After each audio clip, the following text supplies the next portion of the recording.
आप देख रहे हैं प्रोग्राम दस्तक रेहान तारिक के साथ। आज जिन स्टोरीज पर देंगे दस्तक उनमें शामिल है सानेहा मोटरवे, मुजरिमान के मुनज़्ज़म गिरोह, सिक्योरिटी पर सवालिया निशान, इस्लामाबाद में जज पर तशद्दुद, शहरी इक्तदार गैर महफूज क्यों, क्या तालीमी इदारों ने बच्चों के इस्तकबाल के लिए इक़दामात कर लिए हैं, अफगान अमन मुज़ाकरात, पाकिस्तान की कामयाब सफारतकारी।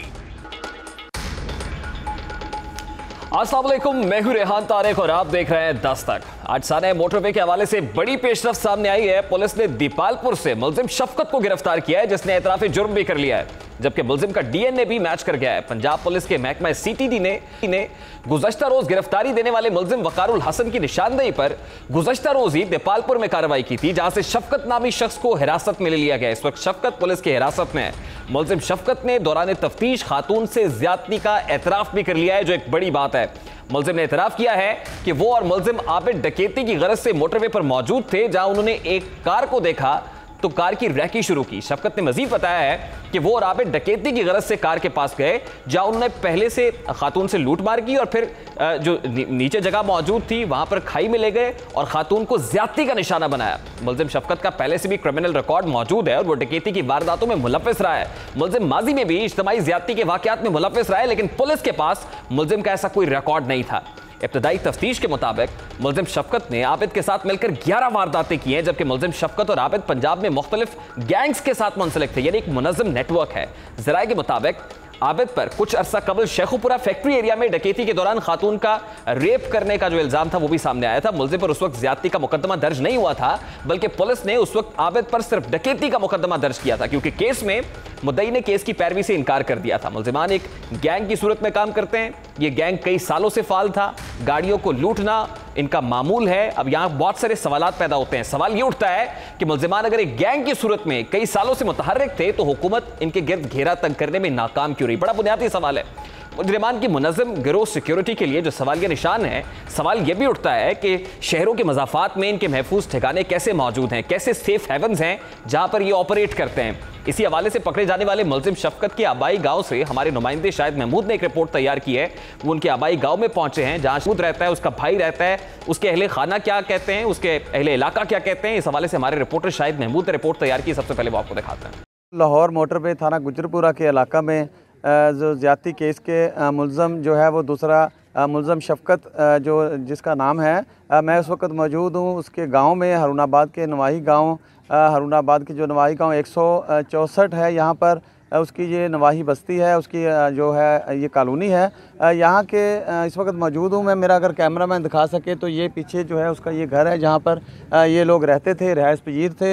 यहाँ के जो है रहायशी हैं, उनका ये कहना है कि वो यहाँ से अरसा दराज हुआ यहाँ से जा चुके हैं, लेकिन लोगों के मुताबिक यहाँ पर जो है उनका कहना है कि ये लोग कोई इतने अच्छे और पसंदीदा शख्सियात नहीं थे, ये जुराइम पेशा लोग हैं। जी, ये शफकत महमूद जिहड़ा है, इहदा वालिद जिहड़ा है ये आदी मुजरम ने।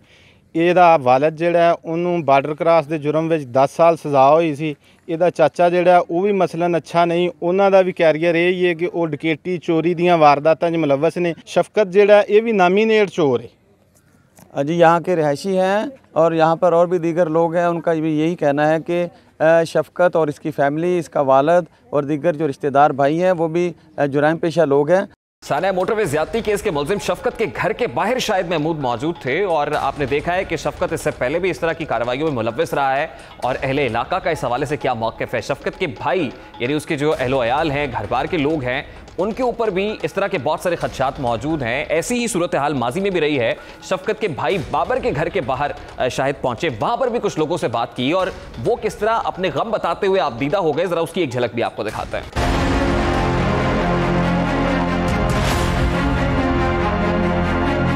मैं इस वक्त मौजूद हूँ हरुणाबाद के नवाही गांव 164 7R में, या वहाँ ये उसकी अजाफी बस्ती है।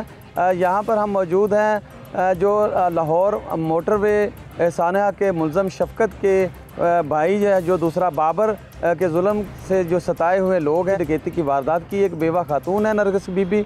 मैं मौजूद हूँ उस वक्त उसके घर में, ये मेरा कैमरामैन दिखा सके तो ये पीछे वो घर है जहाँ पर जो बाबर ने डकैती की वारदात की, इनके साथ जो है वो बदतमीज़ी की रात के अंधेरे में। रात ਨੂੰ आए ने 3 बंदे, लेकिन 2 अंदर गए ने।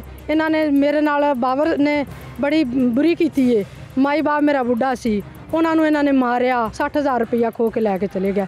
लेकिन मेरा मुंह भी बांध दिता, लत्तां भी बांध दित्तियां, लेकिन मैं बेवास है, मेरी किसी ने हेल्प की थी। जी इनके बेटे से जानते हैं, बेटी इस वक्त जो है वो जज्बात से, उनके आंखों में आंसू हैं, रोना शुरू हो गई हैं। वो उनसे वो वाक़या बताते हुए जो है उनके पास वो मेरा ख्याल उनके जज्बात हैं वो बता नहीं पा रही हैं। इनके बेटे से जानते हैं नरगिस के कि वो क्या कहते हैं। जी लेकिन यतीम थे, हम कुछ कर नहीं सकते थे, हमारे साथ कोई भी नहीं था इस टाइम। ये आप देख रहे हैं कि उनके जुल्म का शिकार ये ख़ानदान जो इस वक्त जो उनके जज्बात हैं वो उन पर कंट्रोल नहीं रख पा रहे हैं। इनकी जो है वो हुकूमत से अपील है कि इनके जो मुकदमा है उसको परसू किया जाए, उसमें इनके साथ जो ज़्यादती हुई है उस पर जो है वो कार्रवाई की जाए। ठीक है, बहुत बहुत शुक्रिया शाहिद महमूद। उनकी रिपोर्ट्स आपने देखी। शाहिद महमूद वहां पर पहुंचे दीपालपुर में, जहां शफकत का घर है, उसके भाई का घर है, और वहां पर लोग क्या कह रहे हैं, लोग किस तरह से पहले भी मुतासर रहे हैं, लेकिन पुलिस की तरफ से इस पर कोई कार्रवाई नहीं की गई। अगर पहले एक्शन लिया जाता, इस मुनज़्ज़म गिरोह को रोका जाता, तो शायद इस तरह की कार्रवाइयां ना हो पाती। इस वक्त पंजाब पुलिस के इनकाउंटर स्पेशलिस्ट साबिक अफसर आबिद बॉक्सर हमारे साथ मौजूद हैं। उनसे हम जानने की कोशिश करेंगे कि अमूमन इस तरह के मामलात में पुलिस किस तरह से एक्शन लेती है, और इस पर्टिकुलर केस के अंदर अभी तक पुलिस की तरफ से जो किया जा रहा है, क्या उस पर वो सैटिस्फाइड है, वो क्या कहते हैं, उनसे बात करते हैं। बहुत बहुत शुक्रिया आबिद साहब आपके वक्त के लिए। सबसे पहले तो मुझे ये बताइएगा कि सानेहा मोटरवे ज्यादती केस का जो मरकजी मुलजिम है आबिद मलही, जिसका नाम बताया जाता है, वो अभी तक पुलिस की गिरफ्त से बाहर है। और हमने आईजी पंजाब साहब की प्रेस कॉन्फ्रेंस सुनी, उनका कहना था कि हम मुलजिम तक पहुंच गए थे, जैसे ही गाड़ी पहुंची, सिविल यूनिफॉर्म के अंदर हमारे लोग पहुंचे, प्राइवेट गाड़ी थी, वो मुलजिम देखकर अपनी बीवी के साथ खेतों में भाग गया। ये उनका स्टेटमेंट, और उसके बाद से अब तक इस केस में जैसे पुलिस प्रोसीड कर रही है, are you satisfied with this sir? मेरा ये टाइम और ये तारीख नोट कर लें कि वो 2 या 3 रोज में पकड़ा जाएगा। अच्छा, टाइम और तारीख नोट कर लें। बिल्कुल ठीक है sir, noted, well noted. Please आपकी पुलिस बहुत अच्छी, बहुत प्रोफेशनल पुलिस अफसर हैं, आपकी पुलिस बहुत प्रोफेशनल है, इसको अंडर एस्टिमेट मत लें। इंशाल्लाह ये केस को हल कर लेंगे इंशाल्लाह ताला। ये मेरा टाइम ये नोट कर ले। बिल्कुल ठीक है, जाहिर है आपने पुलिस को सर्व किया है, आप सारे सिस्टम को 2 या 3 रोज में वो पकड़ा जाएगा, 2 या 3 रोज में वो पकड़ा जाएगा, नंबर 1। नंबर 2, आप अपनी पुलिस को अंडर एस्टिमेट ना ले, ये इंशाल्लाह इस केस को हल कर ले। अच्छा, मैं इस हवाले से भी बात करूंगा आपसे। आबिद भाई ये बताइएगा कि जिस तरह से अभी तक पुलिस ने इस पर प्रोसीड किया है, ये जो तरीकाकार अपनाया गया है, अगर यू बीइंग पुलिस ऑफिसर, अगर मैं आपसे पूछूं कि आबिद बॉक्सर साहब अगर उनको ये टास्क दिया जाता तो क्या वो भी यही करते जो अब हो रहा है, या आप डिफरेंट तरीके से इसको अप्रोच करते हैं? ये बहुत देखें, कल मैंने एहसन इकबाल साहब की प्रेस कॉन्फ्रेंस सुनी, वो क्रिटिसाइज कर रहे थे, मैं इसे एग्री नहीं करता। ये देखें, पुलिस अफसरों ने इनकी तस्वीरें दी हैं, 25-25 लाख रुपया इनाम रखा हुआ है। अब ये होगा कि इनके अपने रिश्तेदार ही इनको पकड़वा देंगे। ये बहुत अच्छा इकदाम है पुलिस का, प्लीज ये मैं इसको अप्रिशिएट करता हूँ। 25 लाख रुपया बहुत बड़ी रकम होती है, तो इसमें इनके अपने रिश्तेदार इनको पकड़वा देंगे और ये इनको हेल्प देगी पुलिस को इनकी गिरफ्तारी। अच्छा, कुछ तनकीद आ रही थी ना इस तरह की कि अगर आप ये कह रहे थे कि आप पहुंच गए, मुल्जिमान के करीब पहुंच गए हैं, और फिर मीडिया में खबरें आना शुरू हो गई, आईजी साहब ने भी ये कहा कि क्योंकि ये पब्लिक डोमेन में आ गई थी खबरें, इस वजह से मुल्जिम गिरफ्त से निकल गया, तो उसके बाद जैसे 25 लाख रुपए। मैं तो आपको बार बार कह रहा हूँ, आप ये कल या परसों मेरे से दोबारा बात कर लीजिएगा, ये 2 दिनों में पकड़े जाएंगे। पुलिस पीछे लगी हुई है, इंशाल्लाह पकड़ा जाएगा। अच्छा, मुझे ये बताइए, सीसीपी लाहौर का एक बयान बड़ा गैर संजीदा बयान करार दिया गया, बड़ा मुतनाज़े सा बयान था। आज उसके ऊपर उन्होंने, जब वो कोर्ट में गए, लाहौर हाई कोर्ट पेशी थी, तो उस पर माजरत भी की उन्होंने। आपको लगता है कि इससे जान खलासी हो जाएगी, मतलब इसके बाद सब कुछ खत्म हो जाएगा, या सीसीपीओ साहब ने जो किया है उसकी पेनल्टी पे करनी पड़ेगी? आप और मैं अदालत से बड़े तो नहीं है, अगर अदालत इन्होंने माफ कर दिया तो हमें भी चाहिए कि दरगुजर किया जाए। अच्छा आबिद भाई, एक और बड़ा इंपॉर्टेंट क्वेश्चन है, क्योंकि सजा के हवाले से बात की जा रही है, फिर ये बड़ा मुनज़्ज़म गिरोह है, नेटवर्क है, इससे पहले भी इस तरह के केसेस में इन्वॉल्व रहे हैं। अब पब्लिक डोमेन में जो मुतालबा बड़ी तेजी से जोर पकड़ रहा है वो ये है कि इनको सरेआम सजाए मौत देनी चाहिए, या फिर इनको जो है जिनसी सलाहियत से महरूम कर देना चाहिए। आपको क्या लगता है कि सजा इस तरह के मुल्ज़िमान की क्या होनी चाहिए? बीइंग अ ब्रदर, अगर आप उस लड़की के भाई होते तो आप क्या तजवीज करते उसके लिए, या मैं उस लड़की का भाई होता? हाँ जी, बस फिर ये इसका फैसला कानून ने करना है। नहीं, पब्लिक हैंगिंग होनी चाहिए सर। लेकिन ये एक बात देखे मैं बड़े मुख्तार तरीके से, जाहिर है मुझे बयान देना चाहिए। आप बड़े दबंग अफसर है सर, हम एक बड़े दबंग अफसर को जानते हैं, आबिद बॉक्सर जिसका नाम है। हम ये चाहते हैं कि मैं इस केस का तफ्तीशी होता तो इसका रिजल्ट कोई और होता, लेकिन वो इस वक्त मैं एक्सप्लेन नहीं कर सकता। अच्छा, लेकिन आप ये समझते हैं कि इसका रिजल्ट कुछ और होता है?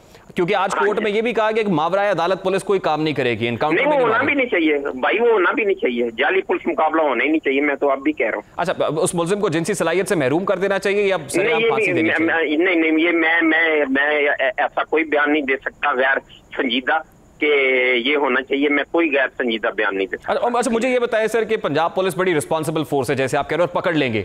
अगर इतनी रिस्पॉन्सिबल है, क्विक एक्शन लेती है, इतनी एक्टिव है, तो फिर इस तरह के केसेस क्यों हो रहे हैं और इसकी रेशो बढ़ती क्यों चली जा रही है? आप साहब चले, आप मुझे बताएं कि अगर कोई एकदम आके पुलिस स्टेशन के बाहर हवाई फायरिंग करके भाग जाए तो उसमें एसएचओ का क्या कसूर है?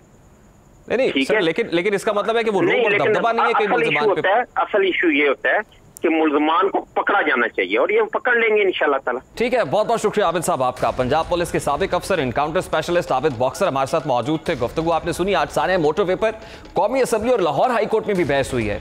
आज लाहौर हाई कोर्ट ने लाहौर सियालकोट मोटरवे पर जो तमाम तर मामला हुआ, उस पर खातून के साथ गैंग रेप के वाकये के मुल्जिमान को फौरी गिरफ्तार करने के अहकामात सादिर करते हुए ये कहा है कि केस में मावराए अदालत कोई काम नहीं होना चाहिए, मुल्जिमान को पकड़कर ट्रायल करें और कानून के मुताबिक सजा दें। सीसीपी लाहौर के बयान का हवाला देते हुए चीफ जस्टिस ने कहा कि इस जुमले पर पूरी पंजाब काबीना को माफी मांगनी चाहिए थी। चीफ जस्टिस ने रिमार्क्स दिए कि अगर इस जैन के साथ तफ्तीश हो रही है तो पता नहीं कितनी हकीकत और कितनी ड्रामेबाजी है। उन्होंने ये भी कहा कि मैं टीवी पर देखता रहा कि एक मुशीर भी वहां पहुंचा हुआ था, उसका क्या काम है? अदालत में लाहौर पुलिस के सरबराह का कहना था कि ये वो मुल्जिम नहीं है जिन्होंने जाकर बंदे मारने हैं, इनको जल्दी पकड़ लें। साथ ही उन्होंने ये भी बताया कि मुल्जिम पर मजबूरी तौर पर 3 मुकदमात हैं, जिस पर चीफ जस्टिस ने कहा कि मेरे लिए खदशे की बात है कि रेपिस्ट सुलह की बुनियाद पर बाहर आ गया। अदालत के हुक्म और अवामी दबाव के बाद आज सीसीपी लाहौर ने माफी भी, किस तरह मीडिया के सामने आए और उन्होंने क्या कहा उसकी एक झलक भी आपको दिखाते हैं। कोई भी गलत मतलब या तासर नहीं था और अगर उसमें कोई मिसअंडरस्टैंडिंग हुई मेरी वजह से तो मैं तहे दिल से अपनी बहन से जिसके साथ ज्यादती हुई है माजरत करता हूँ और तमाम उन तबकात से कि जहाँ पर ये एक रंजोगाम या कैफियत गुस्से किया उन सबसे मैं माजरत।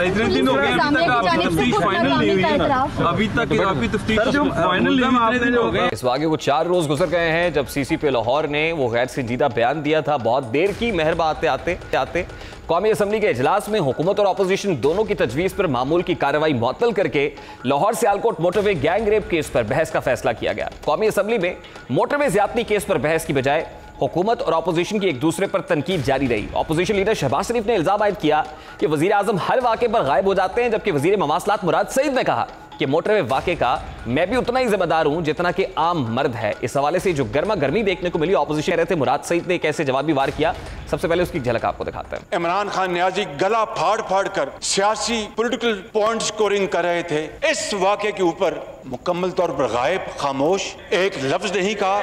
ये इनका वजीर आज़म का वतीरा बन चुका है, ये इनका स्टाइल है, ये इनका कैरेक्टर है कि जब कौम को वजीर आज़म अपने आप को जब कौम गैर महफूज समझती है और वो तलाश करती है कि हमारा वजीर आज़म कहाँ है, वो अचानक गायब हो जाता है, खामोश हो जाता है। आपने बदला लेना है, मजीद बदला ले लो, लेकिन खुदा के लिए स्पीकर साहब, अगर इस बात से कोई फर्क पड़ता है कि मैं ये जवाब दे दूं कि मोटरवे पे वाक़या नहीं हुआ, तो क्या उस लड़की को, उस औरत को इंसाफ मिल जाएगा? क्या जो आज बाप अपने बेटियों को सामने देख के ये उसको कमजोरी समझने लगा है, क्या उसको ताकत मिल जाएगी? क्या स्पीकर साहब, आप उन लोगों को जिनकी आंखों से, जिन खवातीन की आंखों से ख्वाब छीने जा चुके हैं, उनको आप ख्वाब लुटा सकोगे? स्पीकर साहब, ये वाकया वहाँ पे नहीं हुआ, लेकिन मैं जिम्मेदार हूँ स्पीकर साहब, क्योंकि मैं इस मुआशरे का मर्द हूँ जो इस किस्म की दरिंदगी का मुर्तकिब होता है, फिर भी उसके ऊपर उंगली नहीं उठती। स्पीकर साहब, मैं जिम्मेदार हूँ इसका, मैं इस सोसाइटी का मर्द होते हुए इसकी जिम्मेदारी लेता हूँ। अब मोटरवे वाकया रूनुमा होने के बाद से ही सोशल मीडिया पर जिनसी जराइम के मुजरिमान को सरेआम फांसी देने और उन्हें नामर्द बनाने के हवाले से कानून साजी का मुतालबा किया जा रहा है। इसी हवाले से हुकूमत ने जिनसी ज्यादती के मुजरिमान को नामर्द बनाने के लिए कानून साजी की तैयारी भी कर ली है, जबकि वजीर आजम ने कानून साजी की मंजूरी दे दी है, जिसके बाद अब हुकूमती वज़रा एक बिल लाएंगे। आज मेंबरान कौमी असम्बली ने भी मुजरिमान को कड़ी से कड़ी सजा देने का मुतालबा के अंदर मेंबरान कौमी असम्बली ने इस हवाले से क्या तजावीज़ सामने रखी, जरा उसकी एक क्विक लुक आपके सामने रखते हैं, एक झलक दिखाते हैं और आप फैसला कीजिएगा। हम पता नहीं कब रहे, कब तक रहे, क्या रहे, हमें नहीं पता, लेकिन हम जितने दिन भी रहे, ये असेंबली एक तारीख बन जाए कि हमने ये असेंबली ने करारदाद मंजूर की थी और बिल बनाया था कि बच्चियों को मैं हर कत्ल की बात है, बच्चों की इस्मत दरी करने वालों को सरेआम सजाए मौत दी जाए। सुहेल अयाज जो 30 बच्चों का रेप करता है और वीडियो अपलोड करता है, उसको अगर करार वाकई सजा मिल जाती तो ये वाकया ना होता। आप और मैं सर आगे बताता चलूं कि आपके यहाँ हर जुर्म की सजा मौजूद है और आप इस बात की भी इसका मतलब है तायीद कर रहे हैं कि जो ऐसे कामों का दिफा करे और जो विक्टिम पर इल्जाम लगाए उसको भी सजा देनी चाहिए। तो इस तरह तो आज ये सीसीपी अभी तक लॉकअप होना चाहिए था। 2 किस्म के कवानीन है सेक्स ऑफेंडर्स के लिए, एक तो कैपिटल पनिशमेंट है, 4 ममालिक में पब्लिक हैंगिंग्स है, और एक और है उसमें मैं ज्यादा बात नहीं करूंगी बट बहुत मुल्कों में वो कानून है केमिकल कैस्ट्रेशन का, जो नॉर्वे में है, स्विट्जरलैंड में है, मोल्डोविया में है, बहुत से कोई 10-12 ममालिक में है, दुनिया भर में, इंडोनेशिया में है। जब क्राइम हो जाता है फिर सजाएं आती हैं। अगर ये ना हो आपके माशरे में तो बेहतर नहीं है कि आप ज़हनियत लोगों की बदलें, वो वैशी ज़हनियत से इंसानियत की ज़हनियत लोगों में तब्दील करें, फिर जाके आपका वो बदलेगा रवैया। हमारी रिस्पांसिबिलिटी है कि अगर कानून साजी में कोई सिकम है, इस सिकम को ख़त्म करे। अगर कोई हमारी प्रॉपर जुडिशल रिफॉर्म में चाहता हूँ कि हम हाउस प्रॉपर जुडिशल रिफॉर्म करें कि इस किस्म की रेपिस्ट और जो माशरे के दुश्मन हैं उसके साथ वो सलूक हो कि कोई आइंदा जुर्रत ना कर सके। साने मोटरवे ज्यादती केस के बाद जहां वफाकी हुकूमत मुजरिमान को जिनसी सलाहियत से महरूम करने के हवाले से कानून साजी की तैयारी कर रही है, इसी हवाले से सोशल मीडिया पर भी खूब बहस जारी है। हुकूमती वज़रा और बाज़ ऑपोजिशन रहनुमा भी मुजरिम को सरेआम फांसी देने और जिनसी सलाहियत से महरूम करने की बात कर रहे हैं। साथ ही कौम को डराया जा रहा है कि जिनसी सलाहियत से महरूमी के कवानीन के बायस अक़वाम आलम में हम मुतशद्दिद मशहूर हो जाएंगे। हम आपको दुनिया के मुख्तलिफ ममालिक में जो इस तरह के मुजरिमान होते हैं उनको दी जाने वाली सजाओं के बारे में बताते हैं। 2015 में भारतीय अदालत ने नई दिल्ली गैंग रेप के मुजरिमान को जिनसी सलाहियत से महरूम करने का फैसला सुनाया था। 2015 का मामला है। इस फैसले के बाद इंसानी हुकूक की खिलाफ वर्जियों के इल्जामात आयद किए गए। इसी तरह यूक्रेन ने गुज़श्ता साल कीमियाई अमल के जरिए जिनसी मुजरिमान को नामर्द बनाने का कानून मंजूर किया है। इसी तरह बरतानिया की बात की जाए, पोलैंड, रूस, जर्मनी, जमहूरिया चेक, इसी तरह शुमाली कोरिया में जिनसी मुजरिमान जो गैंग रेपिस्ट है उनको मुतबादिल सजा के तौर पर नामर्द बनाने का कानून मौजूद है। इसी तरह अमेरिका की 9 रियासतों में भी यही सजा लागू है। कुछ इसी तरह की सजा भुगतना पड़ती है। चीन में जिनसी जराइम में मुलव्वस अफराद को सजाए मौत दी जाती है या उसे जिनसी सलाहियत से महरूम किया जाता है। इस वक्त 4 ममालिक में मुजरिमान को सरेआम सजाए मौत देने का कानून भी मौजूद है। भारत में जिनसी दरिंदों को सजाए मौत या उम्र कैद की सजा दी जाती है। सऊदी अरब में सिर्फ चंद दिनों में ही ऐसे जराइम में मुलव्वस अफराद का सरेआम सरकलम कर दिया जाता है। शुमाली कोरिया में जिनसी जराइम में मुलव्वस अफराद को फायरिंग स्क्वाड के हवाले किया जाता है। अगर अफगानिस्तान की बात की जाए तो वहां जिनसी ज्यादती में मुलव्वस मुजरिमान के सर में गोली मार दी जाती है या फिर उन्हें फांसी पर लटकाया जाता है, तख्ते दायर पर ले जाया जाता है। मिस्र में मुजरिमान को फांसी दी जाती है। ईरान में जिनसी जराइम में मुलव्वस अफराद को फांसी दे दी जाती है या फिर बाज़ औक़ात सजा की नौयत के एतबार से संसार किया जाता है। अगर इसराइल की बात की जाए तो वहां मुजरिमान को 16 साल कैद, जबकि अमेरिका के बाज़ इलाकों में उम्र कैद की सजा दी जाती है। रूस के बाज़ इलाकों में 3 से 20 साल तक सजा सुनाई जाती है। अगर नॉर्वे की बात की जाए जहां मुजरिमान को जिनसी सलाहियत से महरूम करने का कानून मौजूद है, वही मुजरिमान को 4 से 15 साल तक सजा सुनाई जाती है। अब दुनिया भर के आदाद-ओ-शुमार जानने के बाद सवाल पैदा होता है कि क्या पाकिस्तान में ऐसा कानून तैयार किया जा सकता है? कानून साजी की राह में कौन कौन सी रुकावटें मौजूद हैं? क्या सजाओं से ज्यादा जरूरी तफ्तीश का तरीका बदलना है? इसी मामले पर बात करने के लिए इस वक्त पाकिस्तान मुस्लिम लीग नून के मरकजी रहनुमा सेनेटर जावेद अब्बासी हमारे साथ मौजूद है। बहुत बहुत शुक्रिया अब्बासी साहब आपके वक्त के लिए। रेप के मुल्ज़िमान को सजा देने के हवाले से एक मुतालिबा पब्लिकली जोर पकड़ता जा रहा है कि इनको सरेआम फांसी देनी चाहिए और फिर एक तजवीज़ ज़ेर गौर भी है हुकूमती हलकों में भी कि इन्हें जिनसी सलाहियत से महरूम कर देना चाहिए। इस पर एक हीटेड डिबेट भी हुई आज कौमी असम्बली के अंदर। आपकी स्टेट पोजीशन क्या है इसके ऊपर? सिर्फ आप क्या समझते हैं कि क्या कानून साजी होनी चाहिए ताकि मुस्तकबिल में इस तरह के घिनौने वाक़यात को रोका जा सके? बिस्मिल्लाहिर्रहमानिर्रहीम। बहुत शुक्रिया। ये बहुत ही अफसोसनाक वाक़यात पहले भी होते रहे हैं, लेकिन अब भी हो रहे हैं और अब बहुत ज्यादा जोर पकड़ गए। और इसमें कोई शक नहीं कि कानून में कुछ हुक्म जरूर मौजूद है जिसकी वजह से जो इस तरह के मुल्ज़िम है वो फायदा उठाते हैं। मैंने आज एक बिल सेनेट ऑफ पाकिस्तान में जमा करवाया था सुबह। मैंने उसमें कहा कि इसको सजाए मौत जो है वो पब्लिकली देनी चाहिए। वो बिल सेनेट में चल गया है, कल इंशाल्लाह उस पर डिस्कशन होगी। मेरी ख्वाहिश होगी कि कल उस पर वोट हो जाए और मंजूरी हो जाए। दूसरा, जो उम्र कैद के इसमें बाद एविडेंस कम होती है तो उम्र कैद इन मुजरमा को होती है, इन मुलजमा को होती है। उस पर मैंने लिखा है कि अगर उम्र कैद भी हो तो ये जेल में रह के डेथ, इनको पैरोल पे या बेल पे या पैरोल पे इनको इजाजत नहीं होनी चाहिए। ऐसे मुजरमा को इनको वहाँ होना चाहिए। फिर मैंने उस बिल में ये भी लिखा है कि इसका ट्रायल हाई कोर्ट में होना चाहिए। हाई कोर्ट 4 हफ्तों में इस पे फैसला करे और सुप्रीम कोर्ट के पास अपील में 2 हफ्ते होनी चाहिए। 6 हफ्तों के अंदर अंदर ऐसे मुजरमा को सजा मौत कर देनी चाहिए। अच्छा भाई साहब, माजी में भी इस तरह की डिस्कशंस तो होती रही हैं, वो कौमी असेंबली हो या फिर सेनेट हो, डिस्कशंस में तो आता रहा है ये मामला, लेकिन इस पर कानून साजी नहीं हो पाई सर। मेरे भाई, माजी में कभी बिल नहीं आया। मैं आपको बात बता रहा हूँ, सुने, मैंने बिल दिया आज सेनेट ऑफ पाकिस्तान में। आज बिल सेनेट में वो बिल के तौर पर उस पर कल डिस्कशन होगी। कभी भी माजी में ऐसा बिल कोई नहीं लेके आया। अच्छा, तो भाई साहब आपको लगता है कि डिस्कशन की बात नहीं कर रहा जी, आपको लगता है सर कि ये लेजिस्लेशन हो पाएगी जिसमें पब्लिक हैंगिंग्स के हवाले से या जो हुकूमत सोच रही है कि जिनसी सलाहियत महरूम करने के हवाले से इस तरह के मुजरिमान की ये कानून का हिस्सा बन पाएगी सजा सर? एजेंसी जो है वो देखिए वो ऐसा एक टार्चर है जिससे कोई बड़ा फायदा नहीं होगा ऐसे मुलजमों को। ऐसे मुलजमों को सोसाइटी से खत्म करना चाहिए। ये वो वैसे दरिंदे हैं जिनको एक दिन भी जिंदा रहने का हक नहीं है। जो जिस तरह ये हमारे बच्चों के साथ, हमारी खवातीन के साथ जो इतनी बुरी सोच है, इसके लिए सिर्फ जरूरी है कि 6 हफ्तों के अंदर इनका ट्रायल हो, सजाए मौत हो, इनको सड़क बिल्कुल पब्लिकली लटकाया जाए और ये जो इस तरह के दरिंदे हैं इनको सोसाइटी से खत्म किया जाए। मैं एक रिक्वेस्ट करूंगा कल अपने सेनेटर दोस्तों से, मैं उनको कहूंगा कि ये तकरीरों करने से ये चीजें नहीं ठीक होती है। वक्त है हमें साफ सीरियस लेजिस्लेशन करना चाहिए और इनको अपने मुल्क को महफूज बनाना चाहिए। वरना कौन हमारी बच्चियां महफूज नहीं है, हमारी माएँ बहनें महफूज नहीं है, इस मुल्क में कोई बंदा महफूज है? आज जिस जुल्म से लोग गुजरे, इसके लिए जरूरी है कि ऐसी सख्त लेजिस्लेशन की जाए।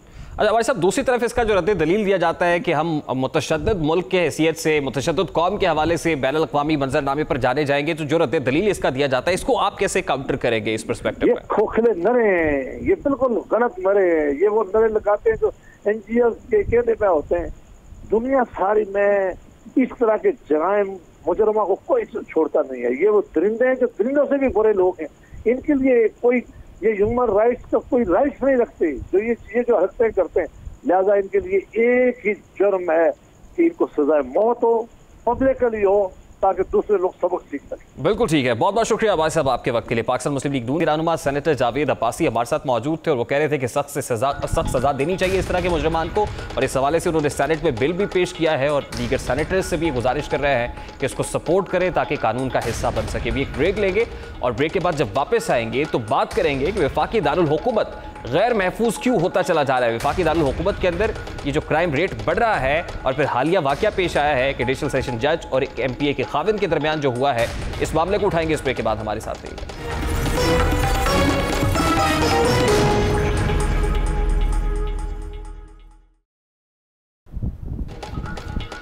Welcome back. वफाकी दारुल हुकूमत के रेड जोन में इतवार की शाम 7 बजे के करीब फॉरेन ऑफिस के बाहर पेट्रोल पंप पर 2 गाड़ियों का आपस में क्रॉसिंग की वजह से झगड़ा हुआ। एक गाड़ी PTI पंजाब की MPA आबिदा राजा के खाविंद, जबकि दूसरी गाड़ी करोला कार को एडिशनल सेशन जज इस्लामाबाद मलिक जहांगीर चला रहे थे। दोनों गाड़ियां जब फॉरेन ऑफिस पंप पर पहुंची तो चौधरी खुरम ने एडिशनल सेशन जज की गाड़ी जो पेट्रोल पंप से पेट्रोल डलवा रही थी उसका फ्रंट दरवाजा खोलकर जज पर तशद्दुद करना और थप्पड़ मारना शुरू कर दिए। इसी दौरान जान बचाने की खातिर, अपने सेल्फ डिफेंस की खातिर एडिशनल सेशन जज ने अपना पिस्तौल निकालकर चौधरी खुरम के पांव में 2 से 3 फायर किए। ताम फायरिंग से कोई नुकसान नहीं हुआ। इस हवाले से एडिशनल जज इस्लामाबाद की मेडिको लीगल रिपोर्ट भी सामने आ गई है जिसमें जज जहांगीर आवान पर तशद्दुद की तस्दीक की गई है। रिपोर्ट में जहांगीर आवान के बाएं पैर की छोटी उंगली में फ्रैक्चर की तस्दीक हुई है। इसी तरह एडिशनल जज के बाएं पैर में, बाएं पांव में सोजन भी पाई गई है, उसमें स्वेलिंग है। मेडिको लीगल रिपोर्ट के मुताबिक जहांगीर आवान की बाई आंख के ऊपर खराश है, नाक पर जख्म है, चेहरे पर खराशें हैं, जबकि उनके ऊपर वाले होंठ पर भी खराशें पाई गई है। आज इस फायरिंग वाकये की इस्लामाबाद हाई कोर्ट में गूंज सुनाई दी। एक केस की समाअत के दौरान चीफ जस्टिस अतर बिन अल्लाह का डेप्यूटी अटॉर्नी जनरल से मुकालमा हुआ। उन्होंने इस्तफसार किया कि आपने देखा है कि कल रेड जोन में क्या हुआ, रेड जोन में एक बंदा फायर कर रहा है, चाहे उसकी कोई भी वजह हो। चीफ जस्टिस अतर मिनल्ला ने रिमार्क्स दिए कि रेड जोन में लड़ाई का दूसरा फरीक भी बासर है। तमाम बड़े आदमी कॉम्प्रोमाइज क्यों कर जाते हैं, ये सवाल उठाया गया। साथ ही उन्होंने ये भी कहा कि मैंने कभी नहीं सुना कि किसी मुहज़्ज़ब माशरे में ऐसे कॉम्प्रोमाइज होते हों। कई बार कह चुके हैं कि इस शहर में लाकानूनियत है, रियासत की रिट भी तो कोई होनी चाहिए, रियासत भी तो किसी चीज़ की जिम्मेदारी ले। इस्लामाबाद के रेड जोन में पाकिस्तान तहरीक इंसाफ की रुकन पंजाब असम्बली आबिदा राजा के शौहर से होने वाले झगड़े पर एडिशनल सेशन जज जहांगीर आवान को मुअत्तल कर दिया गया है। रजिस्ट्रार इस्लामाबाद हाई कोर्ट ने एडिशनल सेशन जज जहांगीर आवान की मुअत्तली का नोटिफिकेशन भी जारी कर दिया है। नोटिफिकेशन के मुताबिक एडिशनल सेशन जज जहांगीर आवान की उनको चार्ज फौरी तौर पर छोड़ने की हिदायत की गई है और वो ताहुक्म सानी मुअत्तल रहेंगे। अब यहाँ सवाल जन्म लेता है कि असलहा लाइसेंस और फिर इसी तरह कैरी परमिट होने के बावजूद भी रेड जोन में असलहा नहीं ले जा सकते, तो फिर असलहा वहाँ कैसे पहुँचा?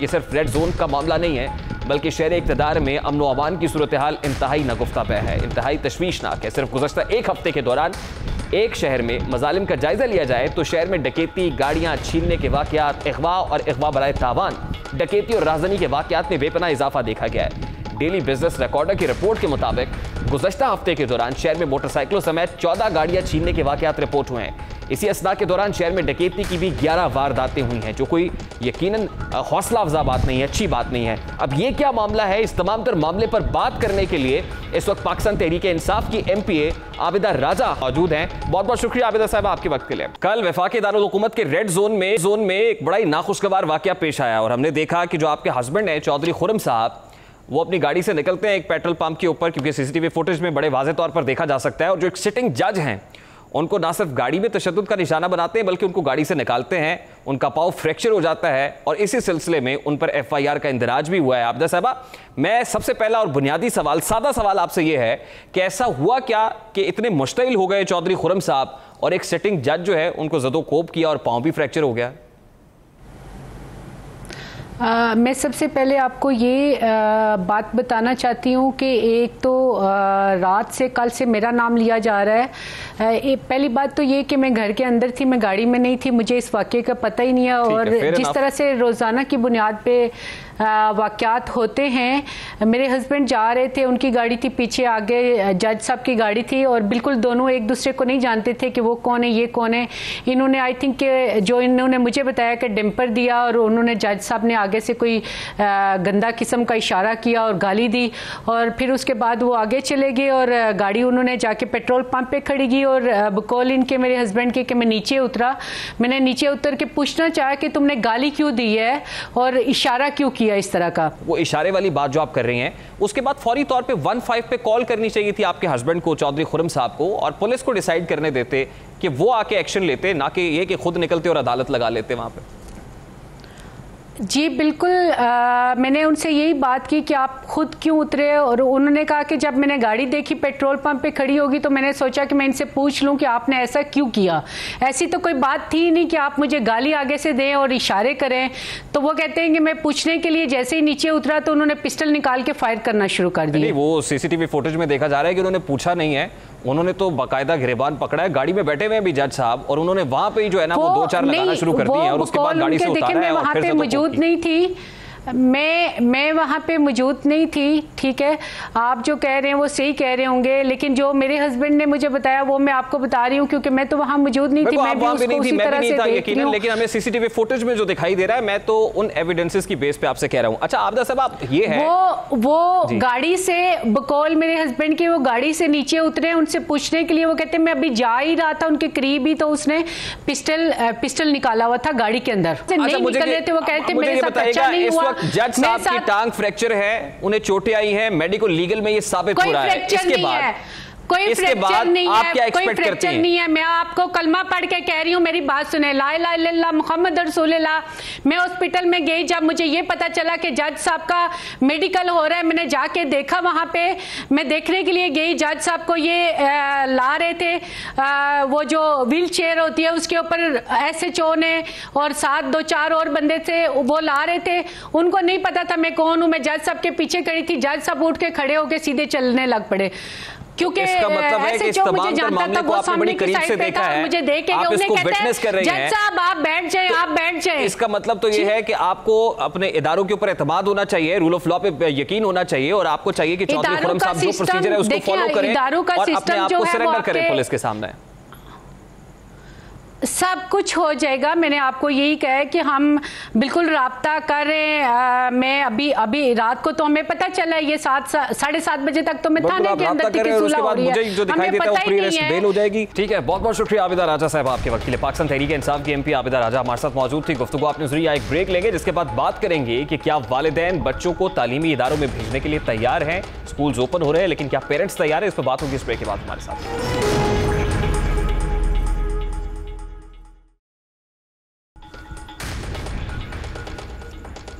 Welcome back. कोरोना वायरस की वबा के बायस मुल्क भर में तालीमी सरगर्मियां कई महीनों तक बंद रही है। अब मुल्क में वबा के फैलाव पर बड़ी हद तक कंट्रोल हो चुका है। काबू पाने के बाद हालात बेहतरी की तरफ जा रहे हैं। इसलिए हुकूमत ने फैसला किया है कि 15 सितंबर से यानी कल से मुल्क भर में तालीमी सरगर्मियां बहाल कर दी जाएगी। ताहम ये काम मरहला वार किया जाएगा, मुख्तलिफ फेजेस के अंदर होगा। पहले मरहले में 9वीं 10वीं और इंटरमीडिएट तक के स्कूल और कॉलेजेस को खोला जाएगा। इसके बाद एक हफ्ता जब गुजर जाएगा यानी 23 सितंबर को 6ठी से 8वीं जमात के तलबा को, जो मिडिल के स्टूडेंट्स हैं, उनको स्कूल आने की इजाजत होगी। जबकि तीसरे मरहले में तमाम प्राइमरी स्कूल के बच्चे 30 सितंबर से स्कूल आ सकेंगे। हुकूमत ने स्कूलों को खोलने और फिर बच्चों को कोरोना से बचाने के लिए एहतियाती तदाबीर के ज़ाब्ता कार यानी SOPs भी जारी किए हैं, जिनका इतलाक मुल्क भर के हर सरकारी और निजी स्कूल और कॉलेज पर होगा और वो इन एहतियाती हिदायत पर अमल दरामद करने के पाबंद होंगे।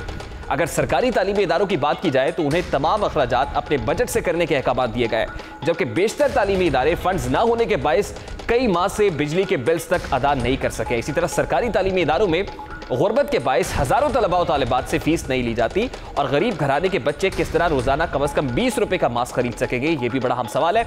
मुल्क में निजी तालीमी इदारे भी मौजूद हैं जो हर छोटे से छोटे काम के लिए वालिदैन से फीस वसूल करते हैं। यहाँ ये सवाल भी उठता है कि क्या SOPs पर अमल दरामद के लिए एक बार फिर वालिदैन की जेब पर कैंची चलाई जाएगी? क्या मौजूदा सूरत हाल में तालीमी इदारे SOPs पर अमल दरामद कर पाएंगे? तमाम तर सवालात का जवाब जानने के लिए इस वक्त पेरेंट्स एसोसिएशन के जो फाउंडर मेंबर हैं यासिर कुरैशी हमारे साथ मौजूद है। बहुत बहुत शुक्रिया यासिर साहब आपके वक्त के लिए। सबसे पहले तो मुझे ये बताइएगा कि जिन SOPs के तहत कल स्कूल ओपन होने जा रहे हैं, are you satisfied with that? ये वो SOPs ठीक है, दुरुस्त है, आप मुतमईन हैं? जी अस्सलाम वालेकुम जी, आपका बहुत शुक्रिया जी। आपने पेरेंट्स को कम से कम एक मौका दिया कि वो इस डिस्कशन में अपना हिस्सा लें। अदरवाइज़ जहाँ हम लोग बात करते हैं गवर्नमेंट की या प्राइवेट स्कूल की रीओपनिंग के हवाले से, उन्होंने कभी भी ऐसा नहीं समझा कि भाई पेरेंट्स को उनके बच्चों के हवाले से किसी पेज पे लिया जा सके कि भाई स्कूल ओपन होए या ना होना। SOPs की बात तो शायद बाद में आती है। सबसे पहले तो ये क्वेश्चन मेरा इनसे है कि क्या जो कोरोना की वजह से जो भी सिचुएशन है उसमें क्या हम लोग को स्कूल खोलने भी चाहिए या नहीं खोलने? अच्छा, इस हवाले से तो कहा जा रहा है कि we are blessed enough, Pakistan में उस तरह से पीक नहीं आई जैसे दीगर कंट्रीज़ के अंदर आई थी। हमारे रीजन के अंदर ही, जैसे इंडिया लार्जली सफ़र किया, अफगानिस्तान में हुआ या फिर ईरान के अंदर हुआ, तो इसलिए वी आर ब्लेस्ड इनफ। इस पर तो सेलिब्रेट भी किया जा रहा है इसको। हाँ चले, सेलिब्रेशन हो रही है, लेकिन मैं इसमें कहता हूँ कि जो लोग इसका शिकार हुए हैं, कोरोना का शिकार हुए हैं, आई वन ऑफ द जो है ना वो इससे कोरोना से इफेक्ट हुआ, तो उन अफेक्टिव्स की ये राय है कि इसमें कभी भी बच्चों को इन्वॉल्व नहीं करना चाहिए ना, एक बच्चों को एक्सपेरिमेंटल वे में नहीं लेना चाहिए। हम लोग ये समझते हैं कि ये एक्सपेरिमेंट जो अभी करंट है, आपने कोरोना पे कंट्रोल तो नहीं पा लिया ना। अच्छा, इसके लिए आप कह रहे हैं कि ना तो आपके स्कूल्स तैयार हैं ना ही बच्चे तैयार हैं। हम लोग तो ये समझते हैं कि अभी कोरोना जो है वो अपनी किसने एक्सपर्ट्स कहते हैं दोबारा एक पीक पकड़ेगा, तो उसमें स्कूल्स ओपन करके बच्चों पे एक्सपेरिमेंट करने वाली बात है, जो कि एक्सपेरिमेंट हम लोग। लेकिन यार साहब, इस एजुकेशनल एक्टिविटी को कब तक ब्रेक लगाई रखी जाए फिर? इसमें हमसे ज़्यादा बेहतर एक्सपर्ट्स बता सकते हैं कि जो हेल्थ के एक्सपर्ट्स होते हैं वो बताते हैं कि भाई अभी इसको थोड़ा टाइम लगेगा। नहीं ठीक है, वो तो हेल्थ एक्सपर्ट्स बता रहे हैं ना, लेकिन एजुकेशनल एक्टिविटी जो पैरेलल चल रही है, जैसे बिजनेसमैन जो है, बिजनेस कम्युनिटी, उसने कहा कि फौरी तौर पे एक जो इकोनॉमी है आपकी वो बहुत ज़्यादा ऑलरेडी अंडर प्रेशर है, रिस्टोर होनी चाहिए। आपने देखा शॉपिंग मॉल्स खुल गए, इकोनॉमिक एक्टिविटी बहाल हुई है, इसी तरह एजुकेशनल एक्टिविटी भी है। एजुकेशनल एक्टिविटी को आप नहीं समझते कि ट्रैक पे आना चाहिए बीइंग पेरेंट? देखिए, जहाँ पे बाकी एक्टिविटीज़ बहाल हो रही है, इस तरह से कोरोना के केसेस भी ज़्यादा सामने आ रहे हैं। जहाँ तक एजुकेशनल एक्टिविटीज़ की बात है ना, एजुकेशनल एक्टिविटी कभी भी नहीं रुकी है ना। सबसे पहले होती है माँ की गोद होती है, बच्चा घर में रह के पढ़ रहा होता है ना, पेरेंट्स उसको पढ़ा रहे हैं। हम लोगों ने अल्टरनेटिव जो है वो मेथड्स यूज़ करने शुरू कर दिए हैं। हमने जो ट्यूटर्स लगा लिए हैं, ऑनलाइन आपको स्कूल्स बड़े सस्ते मिल जाते हैं, जो कि डिस्टेंस लर्निंग के थ्रू आपको पर सब्जेक्ट 1500 रुपये में आपको पढ़ा रहे होते हैं। आप अपना बच्चा वहाँ पे आराम से रजिस्टर्ड करके, उनके लेक्चर्स होते हैं, लेक्चर्स लेकर बच्चों को पढ़ा। आर वी केपेबल इनफ और ट्रेंड इनफ कि हम ऑनलाइन एजुकेशन या डिस्टेंस लर्निंग की तरफ या एकदम से चले जाएं? क्योंकि हम लोग इस हवाले से भी तो तैयार नहीं है ना, तो टीचर्स आपके ऑनलाइन एजुकेशन के हवाले से तैयार थे ना, स्टूडेंट्स तैयार थे ना, पेरेंट्स तैयार थे। तो आपको लगता है कि लार्जली बहुत सारे ऐसे जो फार फ्लंग एरियाज हैं वहाँ पर स्टूडेंट्स के पास इंटरनेट की एक्सेसिबिलिटी नहीं है, अवेलेबिलिटी नहीं है, तो उनको तो बहुत सारे चैलेंजेस हैं। जो अफोर्ड कर सकते हैं पेरेंट्स वो तो अपने बच्चों को पढ़ा सकते हैं, लेकिन जो अफोर्ड नहीं कर सकते उनका क्या? इसमें तो गवर्नमेंट को एक्शन अपना लेना चाहिए। पर पिछली गवर्नमेंट ने क्या किया था, फ्री लैपटॉप्स प्रोवाइड किए थे, उसने सोलर सिस्टम प्रोवाइड किए थे, उसने लाइट्स प्रोवाइड की थी। इनको भी चाहिए था कि भाई अब ये पेंडेमिक आया ना, हर एक बच्चे को जाके टैबलेट्स प्रोवाइड करते, हर एक बच्चे को free of cost internet provide करते। इन लोगों ने नहीं किया ना। इस सूरत में मैं कसूरवार समझता हूँ हमारी गवर्नमेंट को ना। हमारी गवर्नमेंट ने क्या किया इस तालीम के साथ, इसने एक ना वो किसे कहते हैं खिलवाड़ किया। कैसे भला किया कि देखिए जब ये गवर्नमेंट आई इसने नारा लगाया था कि भाई हम लोग तालीम के नाम पर आ रहे हैं, जो है वो सेहत बेहतर करेंगे। आते साथ ही इसने 840 मिलियन से आपका बजट जो है ना वो 480 मिलियन ऑलमोस्ट हाफ कर दिया। और फिर आप समझते हैं कि ये तालीम के लिए अच्छा काम करेंगे। अच्छा ये तो एक बात है ना। दूसरी बात, पंजाब का बजट 61 अरब था तालीम का, उसको 31 अरब कर दिया। और देन आप समझते हैं कि ये कोई तालीम के लिए अच्छा काम करेगा। इस वक्त एजुकेशनल सेक्टर के अंदर क्या हो रहा है? मैं तो सिर्फ ये जानना चाहता हूँ कि कल स्कूल्स खुल जाएंगे, स्टूडेंट्स को स्कूल्स में जाना है, एजुकेशनल एक्टिविटी फिर से रिस्टोर हो रही है, हम तो ये देख रहे हैं। मैं तो बीइंग पेरेंट आपका मौक़िफ़ जानना चाह रहा हूँ कि एक वालिद इससे सेटिस्फाइड है जो SOPs डेवलप किए गए हैं, अपने बच्चे को स्कूल भेज रहे होंगे या नहीं भेज रहे होंगे? सर इसमें ना एक चीज़ बड़ी अंडरस्टैंड करने वाली, समझने वाली है कि देखें स्कूल खोलने की ज़रूरत क्यों पेश आई ना। क्या आपको लगता है किसी पेरेंट्स की कोई यूनियन ने आके कोई शोर मचाया कि हाँ जी हमारे बच्चों को तालीम नहीं मिल रही है? शोर मचाने वाले कौन लोग हैं? आप पढ़े लिखे हैं, समझदार हैं, पढ़ा सकते हैं। वो पेरेंट्स जो नहीं पढ़ा सकते हैं, जो सारा इन्हिसार स्कूल्स पे कर रहे होते हैं, फिर उनका क्या कसूर है यासिर साहब? तो उसके लिए उन्होंने अल्टरनेटिव मेथड्स आ गए। वो पेरेंट्स जिनके पास डिस्टेंस लर्निंग के सारे वो गैजेट्स नहीं है, ना टैबलेट्स हैं, ना मोबाइल फोन्स हैं, ना लैपटॉप्स हैं, उनका क्या कसूर है? जिनके पास इंटरनेट एक्सेसिबिलिटी नहीं है, आप तो अफोर्ड कर सकते हैं, वो पेरेंट्स क्या करें? सर तो सर मेरा यहाँ पे ना अगेन क्वेश्चन आता है, उनका क्या कसूर था कि उनसे आधा तालीम का बजट छीन लिया गया? देखिए ये तो एक लार्जली एक बात है ना, हुकूमतों के करने की बात। ये लार्जली नहीं है सर, ये इसी से कनेक्टेड है।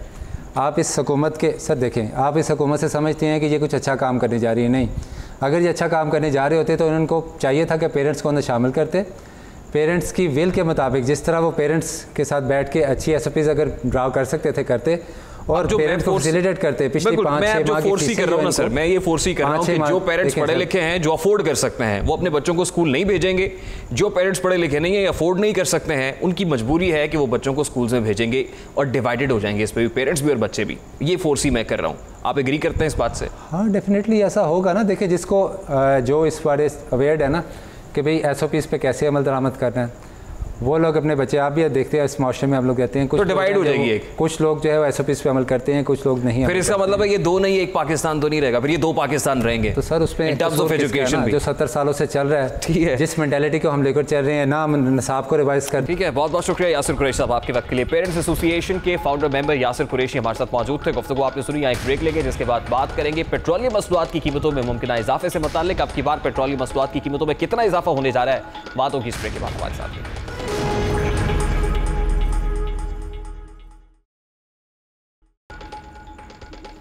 Welcome back. काबीना ने पेट्रोलियम मसनूआत में 15 अयाम के बाद रद्दोबदल की इजाजत दी और इसी इजाजत का फायदा उठाते हुए हुकूमत अवाम पर पेट्रोल बम गिराने की तैयारी कर रही है। ज़राए के मुताबिक हुकूमत को पेट्रोलियम मसनूआत में 5 रुपए फी लीटर इजाफे की तजवीज़ दी गई है।